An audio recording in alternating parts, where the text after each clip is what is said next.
Le journal des journaux, le commentaire. Le journal des journaux, le commentaire.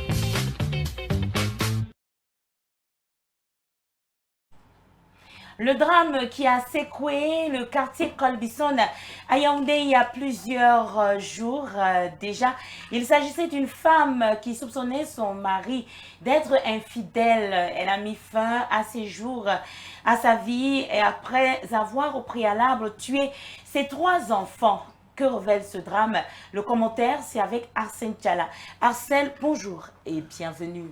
Bonjour à toi Marie-Claire, bonjour à toute l'équipe qui t'accompagne ce matin et qui de lundi à vendredi s'active à nous faire la synthèse, à nous présenter la synthèse d'actualité. Bonjour aussi aux fidèles abonnés du journal des journaux. Alors, infanticide sur ses propres enfants et suicide d'une femme jalouse. Que révèle ce drame? C'est un drame qui révèle la fragilité d'un couple lorsqu'il est géré en dehors des principes que Dieu a établis. C'est un drame qui révèle à quel point le mariage peut être une source de bonheur lorsque il est géré en dehors des principes que Dieu a établis. Nous savons du reste que le mariage est une alliance sacrée, c'est une institution de Dieu et donc nous devons gérer cette institution-là en nous basant sur les règles, les lois, les principes que Dieu lui-même a établis. Et lorsque ces principes ne sont pas respectés, le mariage peut devenir ce qu'on a aujourd'hui, une source de malheur aussi bien pour l'homme que pour la famille et pour la société. Et donc, avant de nous marier, puisqu'il s'agit de prendre cette institution-là au sérieux, nous devons nous poser des bonnes questions. Ce sont des questions qui ne sont pas souvent prises en compte lorsqu'il s'agit de prendre cette décision, qui est la deuxième décision la plus importante pour l'homme à prendre sur la terre, après celle de s'engager au service de Dieu. Nous devons savoir avec qui nous marier, pourquoi nous marier, comment faire pour que les problèmes que nous allons gérer pendant le mariage, dans notre vie de couple, soient résolus. Et lorsque ces questions sont posées, on arrive donc à s'équiper, à s'édifier pour que lorsqu'on fait face à des difficultés comme celle que tu as évoquée, la Marie-Claire, à l'infidélité de l'autre conjoint, on sait comment s'y prendre pour ne pas aboutir à une scène aussi horrible. Parce que ça fait mal d'entendre que 4 vies sont parties, comme ça en fumée, en raison d'un acte qu'on pouvait gérer banalement si on avait l'équipement nécessaire, si on avait les armes nécessaires pour y faire face. Alors, que doit faire un conjoint lorsqu'il est victime des agissements de l'autre? Déjà savoir que Dieu ne nous a pas envoyés sur la terre pour qu'on se marie. C'est ça. Nous sommes sur la terre pour servir Dieu. Et donc le mariage est un moyen que Dieu nous donne pour accomplir cette mission. Et lorsque ce moyen est supprimé ou en difficulté d'une manière ou d'une autre, on va se tourner vers Dieu qui va nous donner un autre moyen, qui peut substituer ce moyen-là par un autre pour que nous continuions notre mission. Et la Bible nous dit que c'est Dieu qui console ceux qui sont affligés. C'est lui qui guérit les cœurs brisés. Il guérit les cœurs brisés. Et lorsque vous êtes victime d'une infidélité de la part de votre conjoint, vous devez vous tourner vers Dieu pour avoir la consolation. Ça, c'est pour ceux qui sont des enfants de Dieu. Pour ceux qui ne le sont pas, pour envisager la solution d'une autre manière, il y a des instances qui sont habilitées à régler les questions en rapport avec le mariage, telles que les affaires sociales. Il y a tout un ministère même, et les psychologues. Il y a même tout un ministère qui est consacré à la femme et à la famille et qui a des démembrements territoriaux. Donc il faut se tourner vers des experts pour trouver la solution. Mais surtout, il faut comprendre, Marie-Claire, j'aime à le dire, tout ce que nous aimons sur la terre, plus que Dieu nous conduit à la mort. Parce que la Bible nous dit dans Matthieu chapitre 22, verset 37, tu aimeras l'Éternel ton Dieu de toute ton âme, de tout ton cœur et de toute ta pensée. L'amour suprême, c'est envers Dieu. L'amour du prochain ou du frère, c'est un amour, on dit profond. Profond, mais ce n'est pas un amour suprême. Ça veut dire que Dieu est irremplaçable dans la vie de l'homme, mais le mari, lui, on peut le remplacer. L'enfant, on peut le remplacer. Les autres êtres peuvent être remplacés. Seul Dieu est irremplaçable. Et lorsqu'on perd un mari, Et quand on a Christ, on n'a rien perdu. Parce que Christ peut devenir notre mari, Notre époux. ou alors il peut nous trouver un autre mari. Donc j'interpelle les femmes, tout comme les hommes mariés aujourd'hui, à ne pas aimer leur femme, à ne pas aimer leur mari plus que Dieu. Mais à aimer Dieu plus que le mari, parce que c'est Dieu qui va donc déverser dans leur cœur des arguments, des armes pour patience, bien l'amour. aimer, tout à fait, pour bien aimer leur femme. Et donc si la chose est conçue de cette manière-là, on ne va pas arriver à des situations où on préfère la mort, on préfère se donner la mort que de vivre avec un mari infidèle. Alors, est-ce que se donner la mort, c'est une solution envisageable dans ce cas? Ça ne pouvait pas être une solution envisageable, Marie-Claire. La Bible est claire. Dans Deutéronome chapitre 5, verset 17, on dit « tu ne tueras pas ».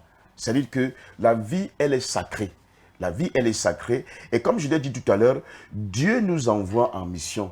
Et vous voyez, et c'est lui qui met un terme à la mission lorsqu'il réalise que vous avez déjà fait ce que vous devez faire sur la terre.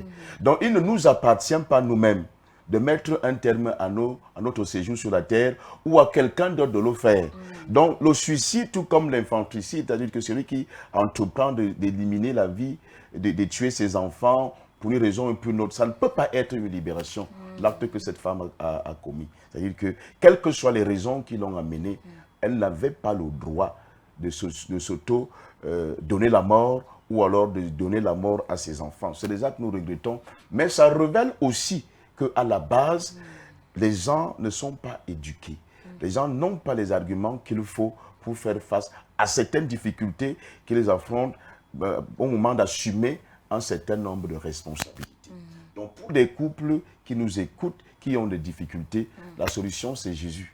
Il faut te tourner vers Dieu, parce que c'est Dieu qui donne. La Bible dit celui qui trouve une femme a trouvé le bonheur. La grâce vient de qui? De l'Éternel. Donc si l'Éternel vous a accordé un don, et que ce don-là semble déjà produire des effets contre-indiqués, contre nature, à votre encontre, il faut vous tourner vers ce Dieu-là. C'est lui qui va apporter des solutions.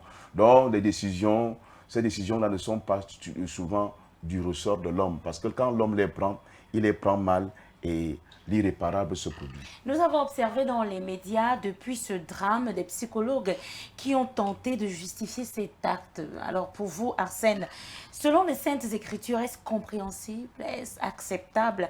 Devrait-on éprouver de l'empathie pour cette meurtrière? De l'empathie, oui, parce que les blessures du cœur peuvent être très profondes et aboutir à des actes incontrôlable comme celui qu'elle a produit. C'est pour ça que nous disons, les psychologues peuvent faire, mais c'est seul Dieu qui guérit les blessures du cœur. Parce qu'il faut avoir les aptitudes. C'est Dieu qui guérit. C'est ce que la Bible nous dit. On a lu ce verset dans le psaume 143, verset 3. Il dit que c'est lui qui guérit l'esprit brisé, c'est lui qui console les esprits brisés, autant pour moi, c'est lui qui guérit les cœurs blessés. C'est Dieu qui guérit. C'est par sa parole, par les prières, c'est-à-dire que Dieu trouve des substituts à votre corps, des substituts qui vont vous permettre de gérer la situation. Les psychologues peuvent vous prendre je veux dire quoi? Les psychologues peuvent vous prendre en charge, vous donner les conseils, mais lorsque en vous, vous n'avez pas ce supplément d'âme pour surmonter la difficulté, pour guérir la blessure intérieure, ça sera difficile. C'est pour ça que nous disons, la solution c'est Jésus. Vous voyez, lorsque une femme est enfant de Dieu, elle a donné sa vie au Seigneur. Lorsque le mari commence à afficher des comportements frisant l'infidélité, elle va poser ses genoux au sol pour présenter le mari à Dieu qui le lui a donné. Vous voyez? Et Dieu qui est fidèle, il va faire quelque chose. Soit il va amener le mari à se repentir, à reconnaître qu'il est en train de se tromper, soit il va mettre dans le cœur de la femme quelque chose qui pourra l'aider à vivre étant heureuse avec un mari qui est infidèle. De toute façon, la solution la plus efficace dans ce genre de choses vient toujours de Dieu qui a les moyens pour consoler les gens. Oui, le psychologue justifier, mais rien ne justifie le crime. Nous ne sommes pas là pour justifier le crime. Nous sommes là pour dire que lorsqu'on est à bout, on est à court de solutions, il faut se retourner vers celui qui n'est jamais en panne de solutions. C'est Dieu. de l'empathie, peut-être, mais rien ne justifie le crime. Mesdames, Messieurs, merci. Merci à toi, Arsène, de nous avoir édifiés à ce sujet. C'était vraiment important. C'est moi qui te remercie, Marie-Claire. Au revoir. Au revoir. Mesdames, Messieurs, identité retrouvée pour des centaines d'enfants à Bacham et tensions sécuritaires aux États-Unis et en Asie du Sud. C'est la fin de cette édition. Merci de votre fidélité. Excellente journée à toutes et à tous. Au revoir. Au Cameroun, un peu plus d'un an.